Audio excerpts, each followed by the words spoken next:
a parenting and family podcast for the freaks, geeks, nerds, and weirdos, the outcasts who went on and had their own. We're used to being the exception to the rule, so come along with us as we try to also live exceptionally. We're here to help make you the best version of your freaky family.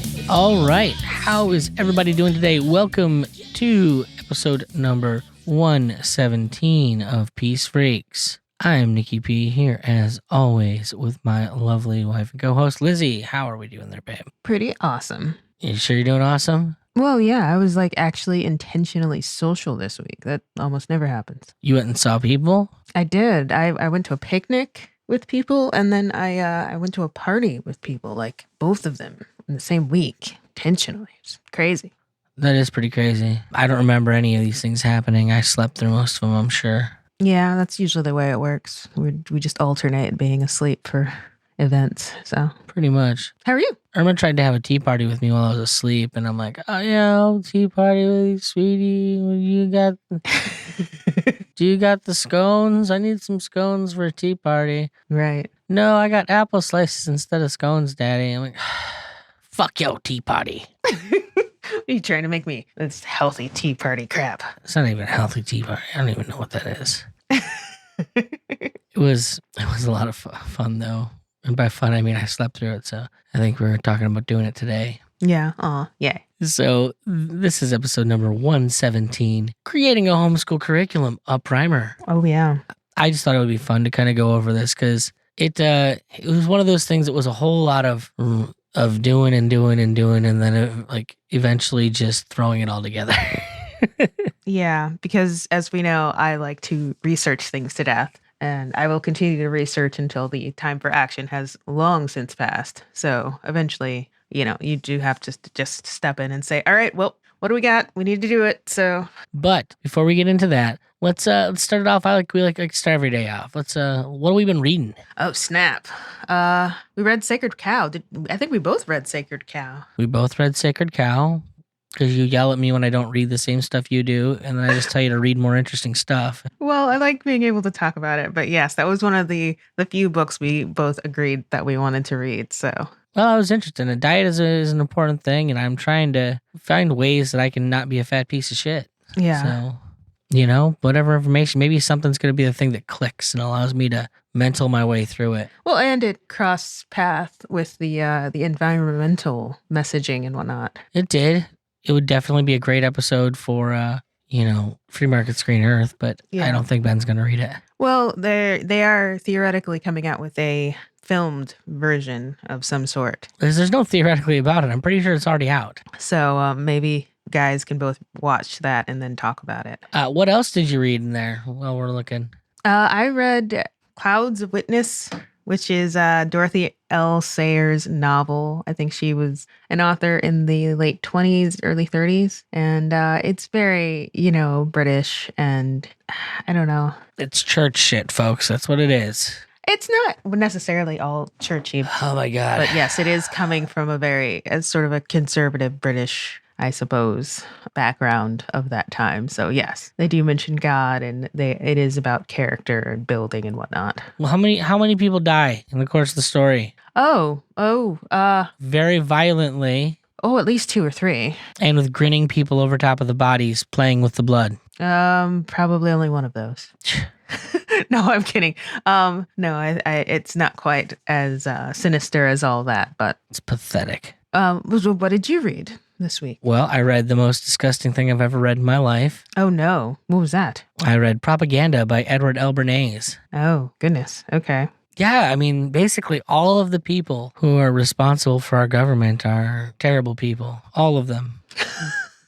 Okay, this is just the manifesto of the terrible people. No, this is the manifesto of public relations. Oof, gross. This is a guy who, after World War II, is like, I think that we need to take the concept of propaganda back from the Nazis. Because the word has a bad taste, and all it is trying to make people do what we want by limiting and fixing the information that they get to see. And then you take that to what we have going on politically now, and you're just like, oh my God, this is the man. Can I just put a bullet in his head? No, he's dead. I just did a literal facepalm because it's like, why would you want to take anything from the Nazis, really? Here's the worst part. You don't want to know whose nephew he is. Ugh, I'm sure I don't. Oh, so who's that famous psychiatrist? Oh, Freud? Yes. Oh, that sounds about right. So the guy who basically created public relations and lying to the public, Freud's nephew. Yeah, that makes sense. Go figure, folks. I also read the short fiction The Castle of Otranto. Oh, yeah. By Horace Walpole to follow along with my good friends over at the Unhallowed podcast, Patrick and his wife Lizzie, talking gothic horror. Yeah, that's exciting. And so I'm following along with them. I also snuck in this Grunge Nerds and Gastropubs by Kevin Kraft. Ooh, that sounds interesting. Was it interesting? Not really. You're like, no. I, as far as I can tell, the entire premise of it was just an essay. Oh, okay. It was like a 2-hour read or something like that. And it was basically why the premier grunge band should always be the Smashing Pumpkins. Okay. And I mean, the whole thing is structured on the concept of there being like America giving up on hope and the idea of like having a purpose. Okay. After the Cold War. Okay. It got strangely political, and he was making, but it was all talking about like why Weezer was a fake nerd band and the presidents of the United States of America were a real nerd band. I mean, he kind of sounds like he's making assertions he can't really back up. Oh, no. I mean, I totally agree with that one. Okay. I mean, I do think that Weezer is a very carefully structured thing. Oh, yeah. Meant to go and be nerd rock. Whereas, I'm sorry, Chris Ballou is probably the nerdiest guy you've ever met in your life. Oh, yeah. No, that's why I like him. He decided to go play kids' music because it was more fun, frankly. That's amazing. I think it just made more sense for him as a creator. Yeah. So, that was my reading for the week. It was a bunch. Okay. Nice. I'm almost, I have one that I'm like literally almost done with, but I can't quite throw in yet. Okay. I'm listening to that G.K. Chesterton, but I'll throw that in next week's list. Well, I want to listen to it now so that we can talk about it because I like Chesterton, but he's weird. So no, he's from the past. Yeah, maybe that's it. It's probably most of it. And I read The Marvelous Pigness of Pigs again, but I've put that in the show notes before. So okay, so books aside, here is just a quick little reminder that if you have a parenting story you want to share on one of our Wednesday episodes, by all means, contact us. If you have a product or service that you think other families might appreciate from one of our Friday episodes, you can get a hold of us also. To do so, get on social media of your choice and just send out a lifeline. We'll get to it eventually. And if that doesn't work, you actually want to get a hold of me, peacefreaks@nickmccone.com. So also, if you have any topics that you think you'd like to hear us ramble on about, by all means, send those along as well. So without further ado, let's kind of get into this. Homeschooling, our journey. Yeah, okay, well.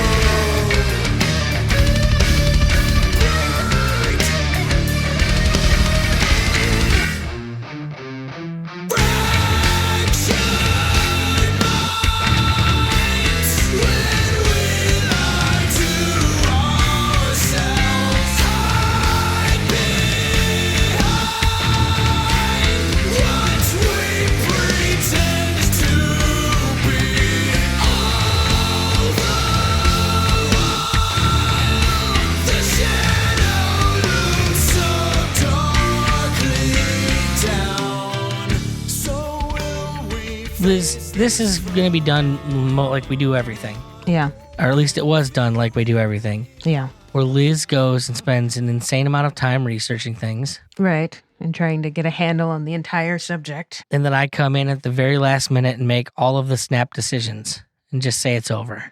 Yeah, give or take. So why don't you tell us a little bit about the research portion? So I was researching the types of homeschooling and found, quizzes online to, answer these questions and figure out where you lie. And we ended up kind of between Well, what were some of those options? Well, no, we had the Charlotte Mason, we had the classical homeschooling.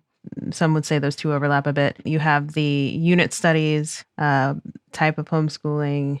You've got the sort of school at home sort of models, and you've got the Waldorf, the Montessori. And yeah, those were the big ones, at least as far as that quiz. I think we came in, I was definitely like Charlotte Mason, classical homeschooling, and then a little Waldorf. I think Waldorf was in yours too, but as we know, we have issues with that guy's whole philosophy. I don't like black people. Well, among other things, there's just a lot of stuff going on with that guy. So that was kind of off the table. So we started going in a Charlotte Mason sort of classical homeschooling direction. Also, the Ron Paul curriculum, I think, is sort of in that wheelhouse. So we knew it would dovetail into that well if we decided to go in that direction in the future.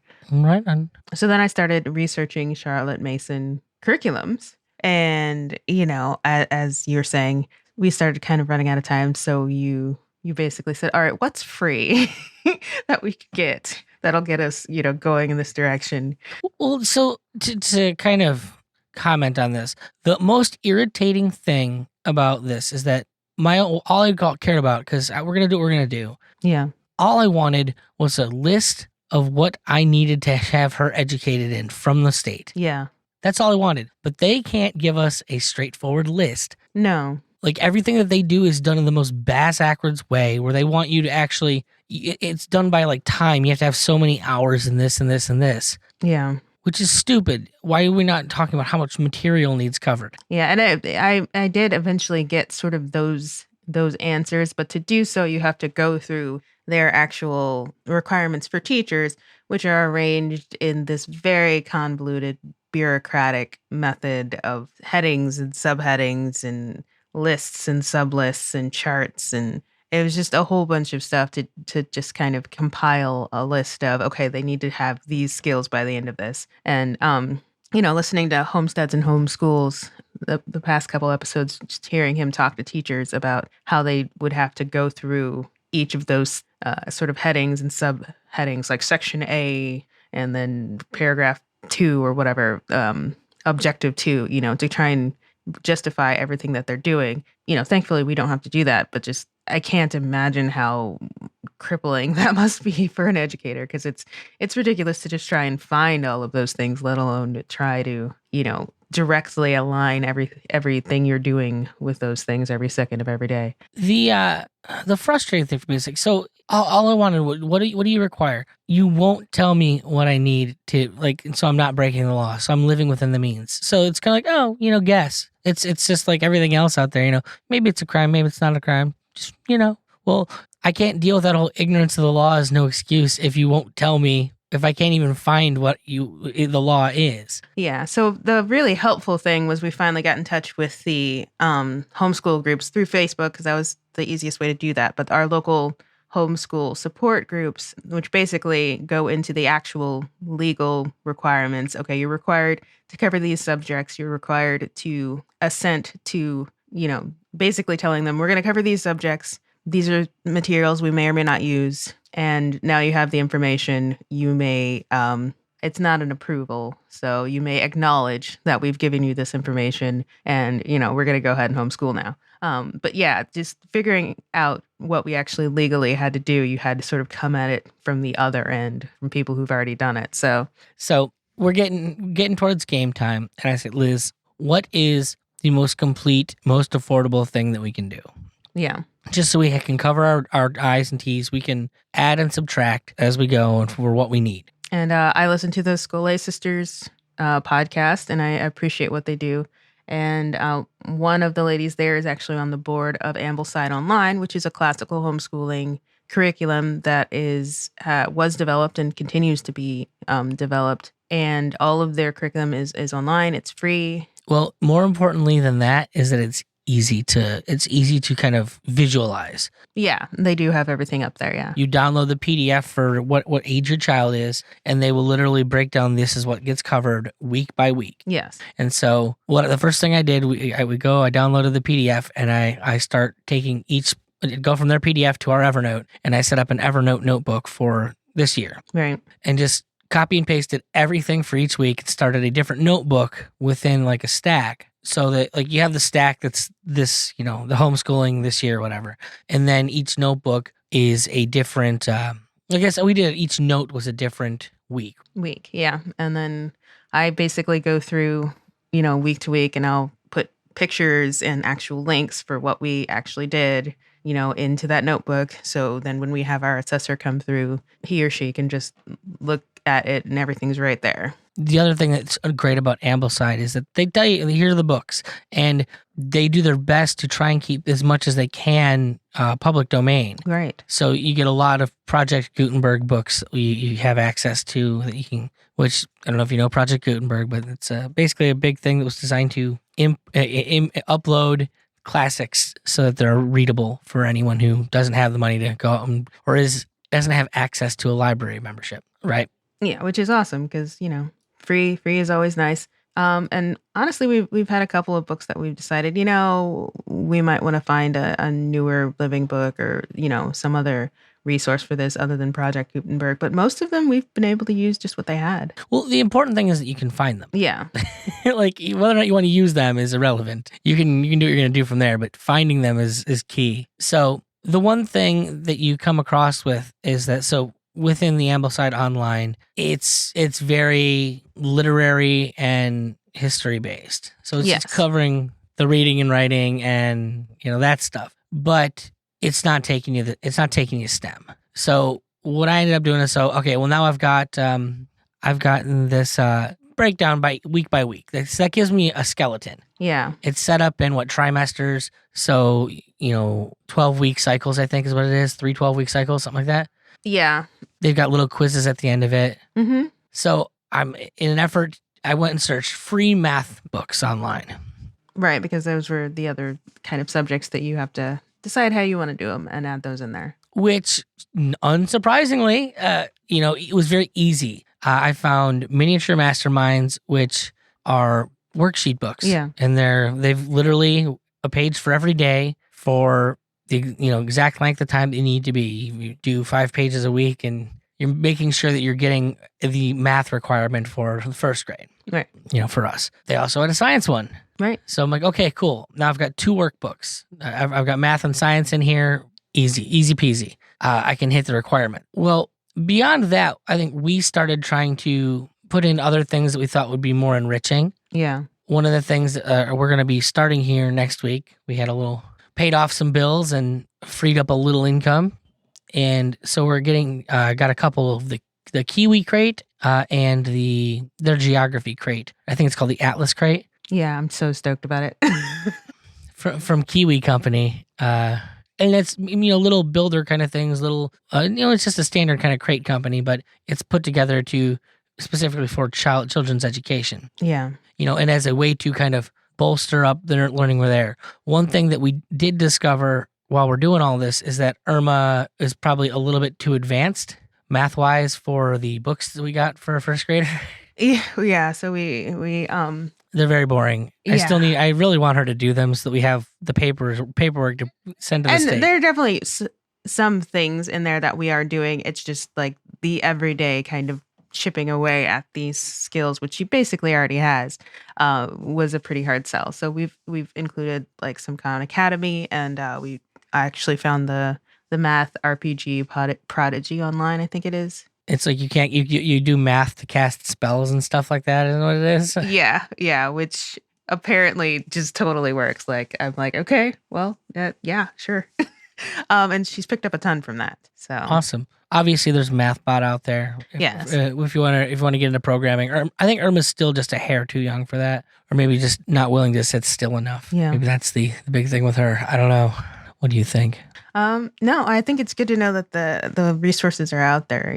There's a lot of really interesting ways to come at math. What as we've talked about, I would have loved to have had when I was a kid. But we're doing the actual practice of finding things that work for us, and it's been really enlightening. And I think it's been a learning experience. I feel like it's been a lot easier since we just kind of start once we have that skeleton or something that we can work from. Yeah. Moving things in and out is a much easier task. The big thing is just making sure we're keeping track of everything. So that Evernote is probably the most important part of the whole homeschooling equation, is just being able to keep track of what's been done. And and in a way that everyone can access to is very helpful. Yes, something that's organized is very important. I know it was long-winded. We also forgot, or forgot to mention, one of the things you pulled out is you have a cookbook that you want to be working through. Yeah, for a health class. Because they say you have to cover some things like health and government and whatnot. We had the Tuttle twins, so that was gonna lead us into some discussions about government. That's your politics, government, and economics all in one. Yeah. So for health, I went for the Nourishing Traditions cookbook for children because I really wanted to talk about some of the more nourishing and sort of less mainstream ideas about what you should be eating, and get into preparing some of those recipes hands-on. And it has been really fun for that. And it's easy for Erma to read herself. And there's lots of pictures. And she loves a cookbook. She does. She loves cookbooks in general. So this was a home run. And yeah, so we have it figured out week by week what we're making out of that too. Nice. Yeah. I guess, is there anything in closing? What do you think the takeaway is in all this? I think the takeaway is, if you want to do this, there are definitely resources out there that you can get started with, and don't feel like you have to have it all figured out before you start. Because I think that's definitely, an inclination that I have. I just want to... Don't panic. I want to feel like I have the right answer before I even start, and that's not necessary. And the right answer always is... Do something. Make a snap decision and live with it. Do something is better than do nothing, I think is probably the biggest thing. So I don't know. I only do things. I don't. I know. Do not things. And that's why I appreciate your partnership. So all right. Well, let's take her out here. Okay. Long division, longer time.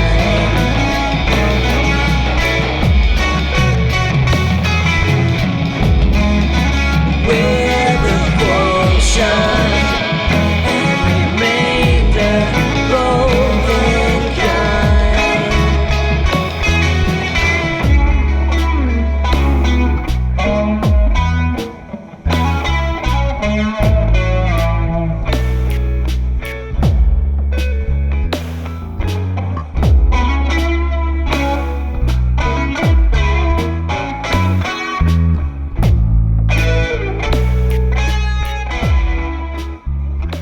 So why don't we start with the garden? Because I'm still freaking astounded that those little tiny tomatoes, the teardrop tomatoes, are pumping out still. So many of them.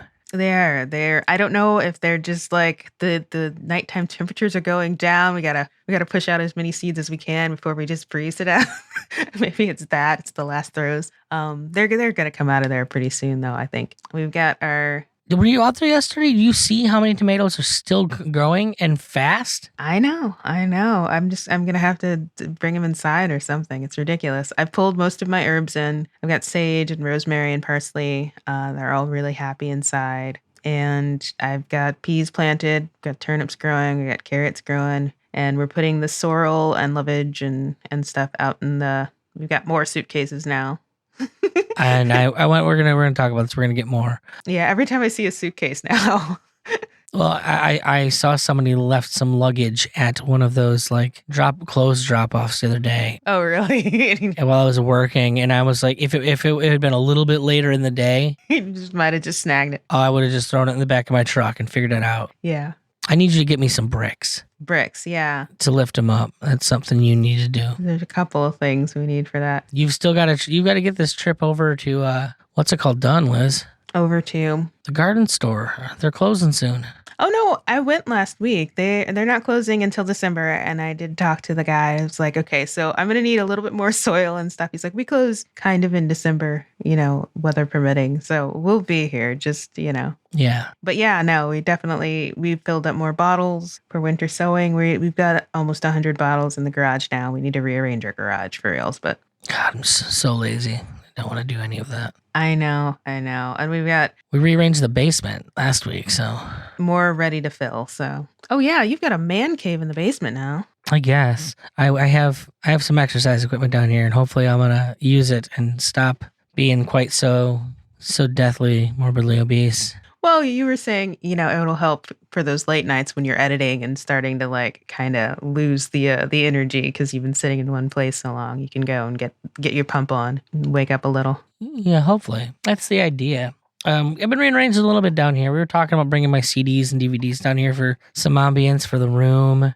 Literal man cave, I'm just saying. Yeah, well, I figured it wasn't just a gesture to get all of my like death and violence stuff out of the living room. At least the stuff that Erma would watch. Yeah, well, it can't hurt, I guess. Well, it can hurt my feelings, and she's not gonna be a horror snob.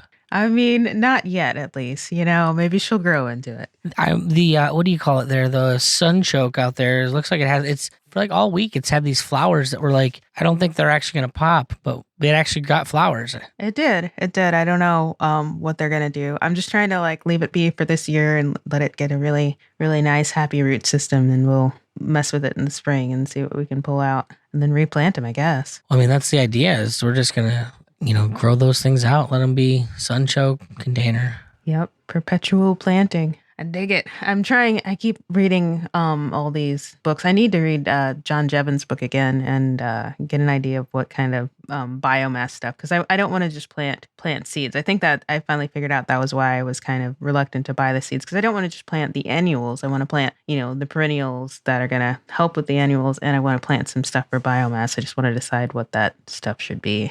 So okay, we're getting closer to that decision making spot there. Do what you gotta do, babe. You don't technically have to make it yet, but yeah, I'm just waiting for the economy to turn again, and I'd like to be ready when it does. Well, exactly. So can't wait too long. Gotta buy some more meat. Yep, we've been doing more of that, trying to get the freezer filled up. I've got all my pie stuff for Thanksgiving already. I'm so excited. Good, let's get it done. Yeah. So, how about homeschool this week? I know we had a whole episode on homeschooling, but what specifics did we handle this week? Well, we did a lot of experimenting because the kid just felt like doing all the experiments. We did pulleys, we did reactions, we did all sorts of stuff, and a lot of just with the changing of seasons and holidays, talking about that sort of stuff, the history of them. We did a whole deep dive with my mom about some holidays, so that was fun. Right on. Yeah. Well, since this is the end of the show, folks, let me say, head on over to peacefreaks.com for the show notes, which are about to get amped up because apparently I've taken it upon myself to learn SEO to try and help grow the show organically.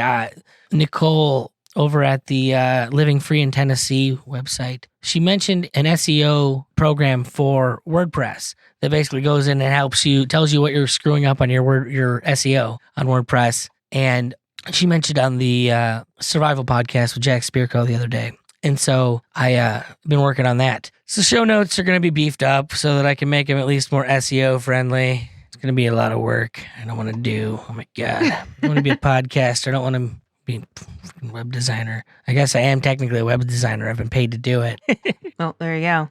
Now I know more what I'm doing the next time somebody pays me to design web stuff. Yeah, it's all growing skills, right? Also, you can use the peacefreaks.com to check out our social media links and go and find out where you can meet up with us online if that is your choice. If you like the show, please hit the subscribe button in your podcatcher or wherever you're listening. And it's YouTube, whatever. I actually just signed us up for a bunch more this week. I don't know where it exists. Like the ones that I signed us up for aren't ones that I know of. So whatever. Okay. We'll be places I don't know where people are. That's cool. Yeah, there you go. If you want to help spread the word, liking and sharing is the best way of doing that. It's huge because the algorithms are they don't want to help anybody who doesn't want to pay them. Let's put it that way. There you go. So organic growth is always the best growth. And if you want to do one better and actually help us pay those crappy algorithms to help spread the word and help grow the community, go and, you can head on over to upgradetheshow.com. It'll offset the costs of running things. It'll also help us, do some advertising if we can get over the costs of actually just hosting the show. We take both fiat and crypto, whichever is your poison. We've been using Swan Bitcoin and saving up some Bitcoin the past year, and it's been exciting me personally. Also, if you can give us a review on iTunes, it's always useful. That's I guess one of the biggest ways that they allow chart performance, and that will actually get you to appear better in search results. So if you give us money or go and give us a 5-star review and rating, take a photo of it, send it to me at peacefreaks@nickmccone.com, and I will give you a Casey Kasem style shout out on the next show. You can tell me exactly what you want me to say or say to or who or whatever. I don't know if your wife listens and you want me to say something sexy from you to her through me. Sounds awkward, but hey, if you're into that. I'm imagining most people listening are probably pretty awkward people, so. There you go. Otherwise, folks, take it easy. Thanks for listening. Thanks, guys.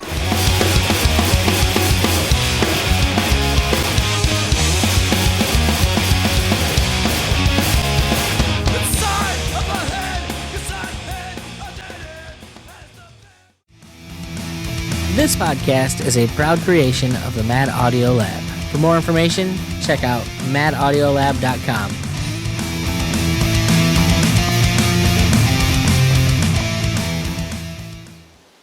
Peace Freaks is part of the Liberty Hippie Podcast Network. If you like what we do, be sure to check out Homesteads and Homeschools, Free Markets Green Earth, Cannabis Heals Me, and This Week in Liberpods. We're living proof that libertarian doesn't mean washed up Republican.